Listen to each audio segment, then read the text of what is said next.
morning. I'm leaving yoga class now, and I thought it would be important for me to document this part of my journey, even if it's not the highest vibration. I've noticed that I cry almost every time I do yoga. And it originally happened at the Amaranth Institute. And while my mind's eye attempts to find reasons why this is happening, some things are just becoming automatic postures. I'm doing my best to work with breath work. This pranayama class coming up at the Amaranth Institute is most important to me, so I'm thankful for those of you who have been sending donations to contribute to my healing and my personal healing. Alora's class at Now in Zen Studio is always so helpful. She's an excellent teacher, and it's an honor to be there. I also have a planned session with my La Luna, and the plan is to do a Nagna, aka clothing optional, or should I say not optional, class or video that will be hosted for sale through her. So if you would like to show my friends support and to see me doing yoga in this way, you will be able to purchase that through her. This woman has been a great contribution to my life and an amazing minister to my soul in nourishing the girl that is me as I turn into a woman. There's so much growth and development happening, like beyond my wildest dreams. I'm in the process of all these feelings.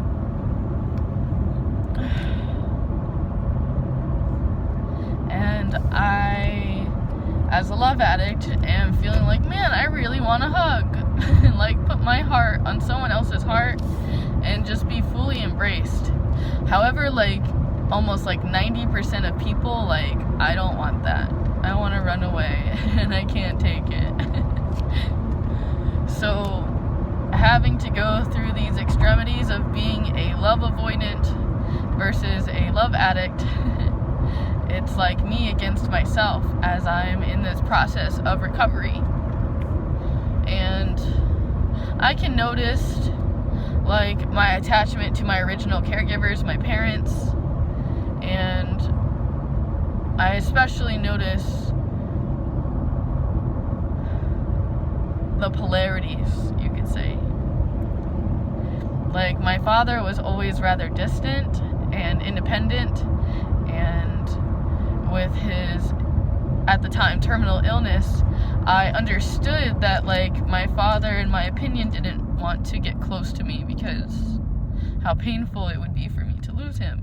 Or like, maybe those are just the stories that I told myself, like why?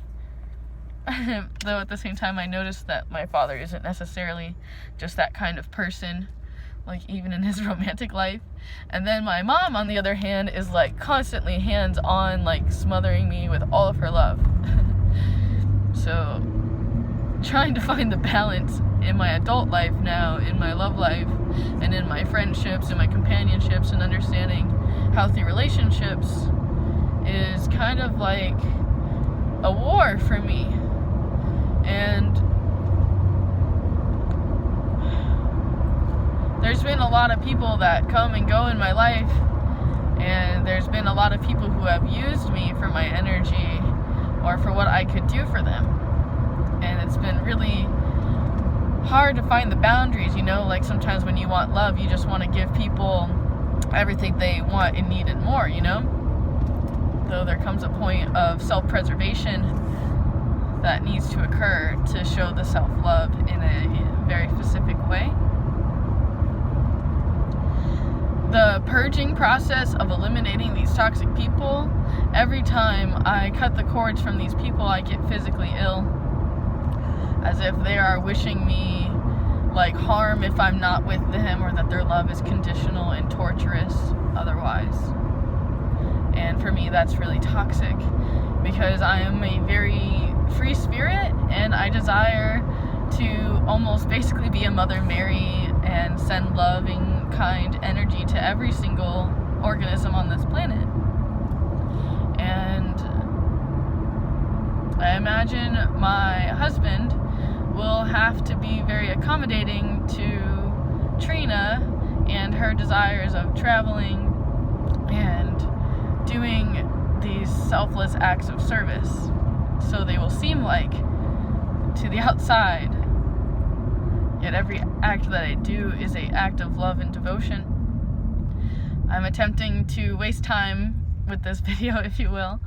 I am desperate to contact the Camley Center and hope that she can take me in today again. Even though I can still feel the needles in my face, my ego says, please, more needlework.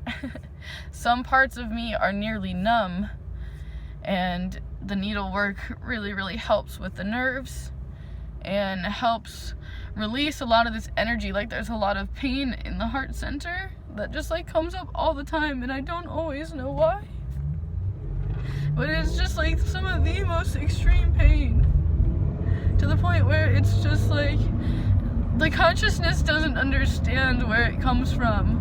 Like, there's no logical reason that I could think of, like, in my opinion. Like, I have come so far, and I'm in like an extremely great position in my life.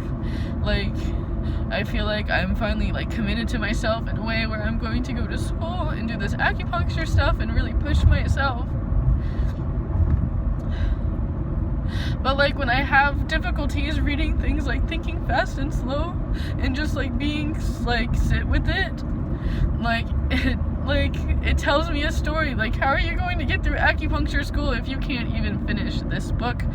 Or like how I'm reading multiple books at once, like that also kind of trolls my mind. Though in my mind I'm also preparing myself for school, because I imagine if I take multiple subjects that I'll be reading like 2 different books, right? Like a history book and a math book or something, like whatever is left.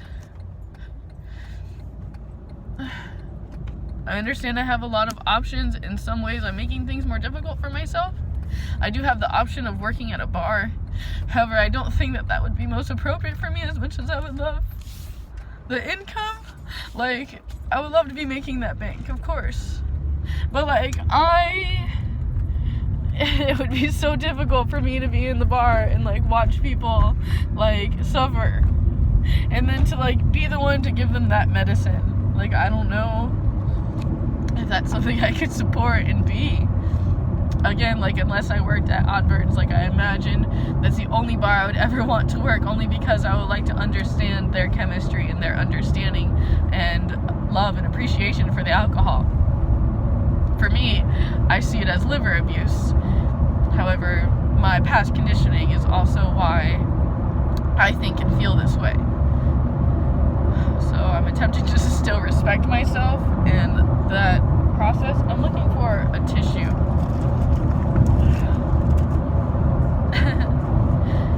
I'm clearing out all of this energy and all these like debris and thought processes and just things that just constantly keep expressing themselves to me. Meanwhile, I'm just attempting to do the right thing. And for me, that means just always telling the truth, even if it's humiliating or hurtful to somebody. That I would rather be honest with what my fears are and what I'm going through. I have so much love in my reservoirs, and I'm just not feeling safe to share that love and that positive energy until like I heal what's stopping me from getting closer to Trina. And the only way I can get closer to Trina is by isolating myself and like doing this work. And like, you'll see it yourself, you know.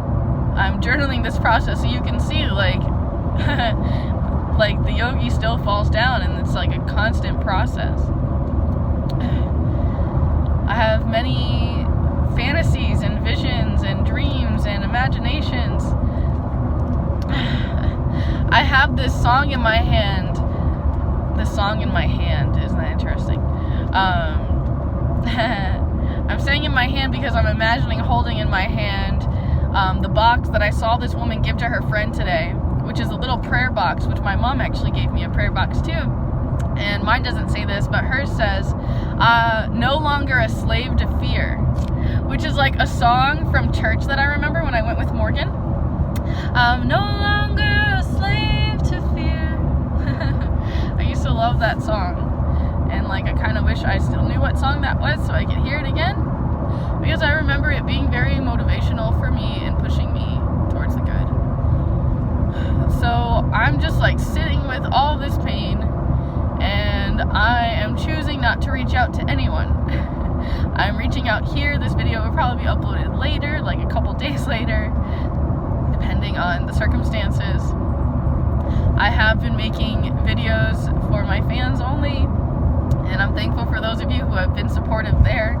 You can only begin to imagine like how far that goes.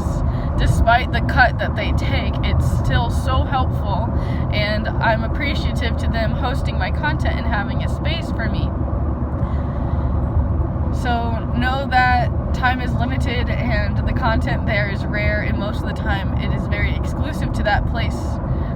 There are some content that I am putting up on other places where you can purchase the video directly itself, for those who are not interested in being a part of a monthly service. However, I do charge appropriately because it is a 60-40 revenue on that avenue. Again, thank you. I mean, I have nothing else to say but thank you. I am beyond blessed, and I am doing my best. And I imagine I could use some support, like if anyone could possibly understand what I'm going through right now, because clearly I don't. But at the same time, like, I'm interested in healing trauma. I'm so thankful because my wish list was randomly like wiped clean, and I'm so thankful for you doing that. Like it's amazing. Like, it's amazing. I did recently add some like cute cheesy lip glosses. I have one, and then I found the whole set of all the different color ones. It's one of my favorite lip glosses I've ever found as like a chick, and I'm not even really like into that stuff. And there's a white t-shirt on there right now that's kind of silky. I don't know if it's really gonna work with the new cute rose gold skirt that I bought, but that's the idea. And I also added a book for healing trauma. I don't know if this is really going to do what I think it's going to do, though. I have been passing a lot of these books on to ZTM so that he could like teach me. Like, he has been reading the polyvagal theory and has been sharing the learnings with me, and I'll have access to these books at any time shall I choose to read these things. However, it's important for me to be finishing the material content that is being presented before me. Thank you, those of you who have been purchasing items off my wish list, even if they're not for me. Like, you are the most best people I've ever known. Purchasing items for Sarah, for Zach. I'm speechless. Thank you. I love you, and there's nothing you can do about it. Thank you, thank you, thank you. Shanti.